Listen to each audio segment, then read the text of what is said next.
Greetings, ladies and gentlemen, and welcome to this narration of the web series 3 Fleets, taken from Reddit with the author's approval. If you're new to this series, there is a playlist down below, and as always, I hope that you enjoy. Chapter 3. Gone to Market. The rain fell as greasy streaks. Hundreds of signs of excitable noble gas shot broken reflections off the puddles that gathered on the flat surface. The press of bodies in the street was so close, it was hard to tell where one body ended and another began. Orders of a dozen different worlds fought to be the first to assault a person. High above, the underbelly of the clouds reflected back a muddied orange glow of the city. My friend! My friend! A barker at a stall shouted at any and all a likely customer. He strained to be heard over the general white noise of the crowds and wares around him. A round furrier, a runt that was just over 2 meters, waddled to the stall. The barker tapped his forehead and bowed by way of greeting. My friend!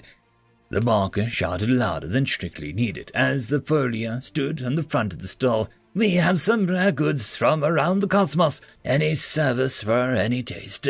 A discerning gentleman such as yourself would be a fool to take custom to any of these other swindlers, and I can see that you are no fool. The furrier hardly scratched the side of his rotund belly as he looked across the squat table in front of him. He reached out and turned the bauble over and examined it and placed it back down. He took a step to leave. Please, my friend, please, the barker said. This is but a small sample of our inventory. The barker half turned to wave his arm at the storefront, half hidden in the darkness beyond the stall. I'm sure that there are many choice wares which will no doubt pique your refined senses.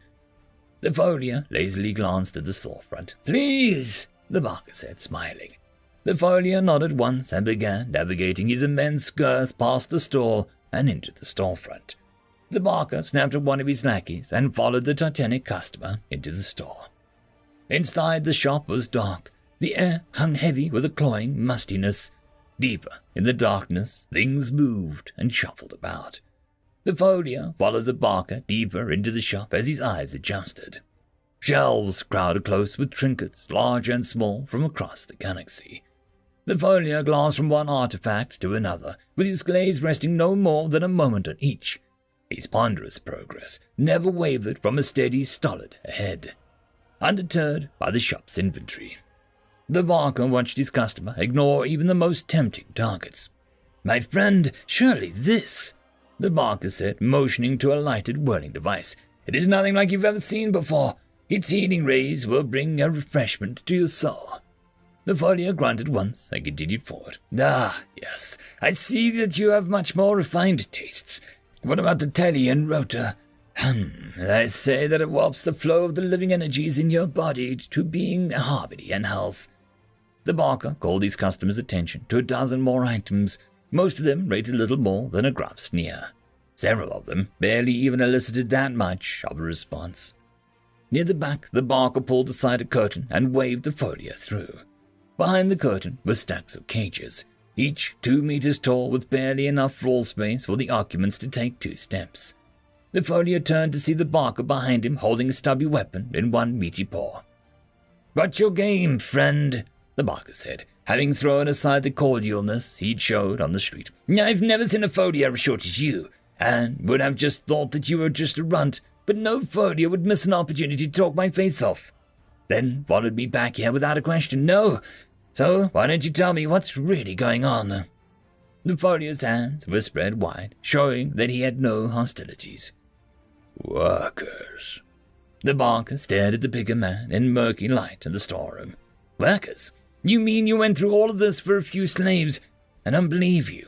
Every person in the province knows my wares. You could have bought any of them without all this trouble. Not by, the furrier said. Oh, so you came to rob me. That makes more sense. Well, you aren't the first. This is a dangerous neighborhood, and I've lived here almost all my life. Tesla, forward! The furrier shouted, and tooth and darts fired from his chest, hitting the barker. The barker's face seized in a rictus grin as electricity poured through the thin metal wires trailing from the darts. The smell of burnt hair and urine clawed its way through the room. the barker slumped to the ground, and as last the bottle lightning ran through him. When the barker woke, he found himself bound to a chair with his arms tied behind him. The foliar was across the room, but something didn't seem right. The barker spat to clear his mouth of the bright taste of blood. His head felt like it had been pummeled by a tuck-ox. "I see you're back with us," the foliar said, turning to face Barker. As the foliar stepped into marginally better light, the barker could see what was wrong. The foliar had removed his head.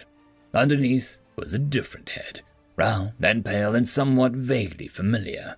The barker noticed 3 others standing behind the knot of foliar. The new slaves, some kind of primate race brought by the Terraliuk. "My name is Wax," the knot of foliar said, "and I am a human, just like these 3. Human? That was what the Turlock called them. "My mission," Wax continued, "is to bring these people home. Unfortunately, my orders don't say anything about you." Wax knelt down on the grimy floor in his over-engineered foliar suit and eye level with Barker. "So that means what happens to you is at my discretion. If I let you live, you'll talk, and then we'll have the authorities chasing us." "No, my friend," the barker said. "I would never tell a soul." "Hush now. I'm not done. If I kill you, then I am a murderer, and it'll draw a lot of attention. I could call my boss, but he's not reachable right now. I'm like most people. I'd rather not work any harder than I need to. So you're going to do something for me." "Anything, my friend, anything you need." "You are going to pray a prophet of a new religion. I'm thinking we'll call it, oh crap, it's humans. Has a nice ring to it. You're going to spread a good word that humans don't leave people behind. You're going to proselytize the idea that holding humans is a fantastically bad idea. You're going to preach the message of freeing every slave before the humans catch you. And while you're doing all of that, I'm going to go and make sure that you have enough disciples to rival even the most ancient religions. We will hear the prayers every time a slaver sees one of our ships. Oh crap, it's the humans. We'll receive the liturgy when our agents find hidden rooms like this one. Oh crap, it's the humans. We will convert every heretic to the true faith, baptized in their own blood if we have to. The entire universe will come to believe that humans stand together, and to hurt one is to attack all. The bad news for you is that the new religion sometimes requires sacrifices. Now, I'm not going to kill you. It would be hard for you to preach when you're dead. No, you get to live. But I need to make sure that you don't forget that the others witness the message." Wex's teeth reflected in the dim half-light that was the last thing that Barker saw. End of chapter. This is a special thank you to the one, the only, the legendary Eric Hino, who has become the only Tier 6 patron.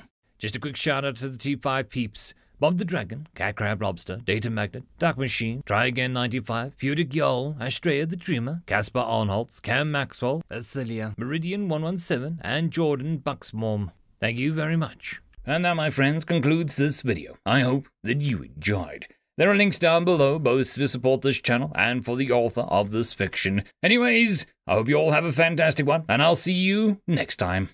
Cheers.